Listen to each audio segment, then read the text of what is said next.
Ito na nga ang sinasabi natin itong nakaraan. Tatakbo daw independent si Amy Marcos. Pero bakit kasama pa rin niya yung team na yan? Sana Ang sabi niya all. nakaraan, tatayo siyang mag-isa o titindig siyang mag-isa. Anyari, mukhang karamihan nagsabi, pinagloloko niya yung mga Pilipino. Bakit? Anyan pa rin. Magkasama pa rin sila. Ha? Tingnan mga kasama niya, yung team na yan.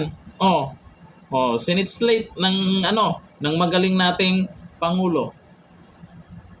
Ngayon maraming nag-react po dyan dahil ang sabi ay sinabi lang daw na tatakbong independent para iwas doon sa mga ayaw sa Team Marcos. Umiwas siya doon para makakuha din ng suporta sa mga Team Duterte. Kasi ang sabi, magkaibigan daw sila ni VP Sara. Pero kahit sabihin po ni VP Sara din yan, pero yung mga supporters niya, ayaw talaga magtiwala na. Ayaw na magpagamit pa. Ngayon, umpisa pa lang, mukhang may nakikita na tayong gimmick o drama lang na kunwari titindig siyang mag-isa. Kaliwa, kanan, Team Marcos pa rin ang kasama niya. Sino yung Sana pinagloloko niya? Pwede tayo din. Anong masasabi niyo po dito? Iboboto niyo ba ang isang Amy Marcos sa pagkasenador? Iboboto niyo ba ang isang boto niyo?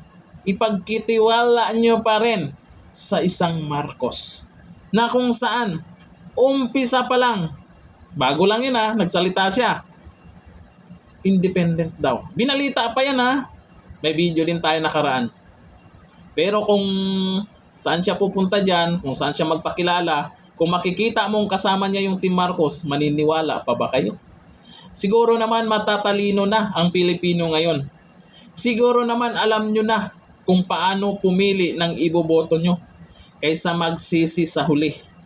Kahit baliktad-baliktarin, kung ayaw nyo na talaga sa mga Marcos, Amy Marcos, Marcos pa rin yan.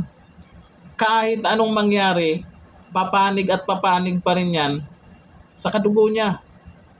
Pero yan, alam nyo naman, tandaan nyo, ang politika, kanya-kanya ng tactics yan. Kaya, sana, magising na tayo.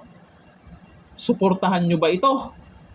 Tanong lang, comment tayo dyan kung magtiwala pa ba kayo sa isang Amy Marcos. Meron ba dyan na mga Duterte supporters na susuporta dito? Or iboboto itong independent Sana Independent all. na si Amy Marcos. Comment tayo dyan. Hanggang dito na. Thank you. Bye-bye.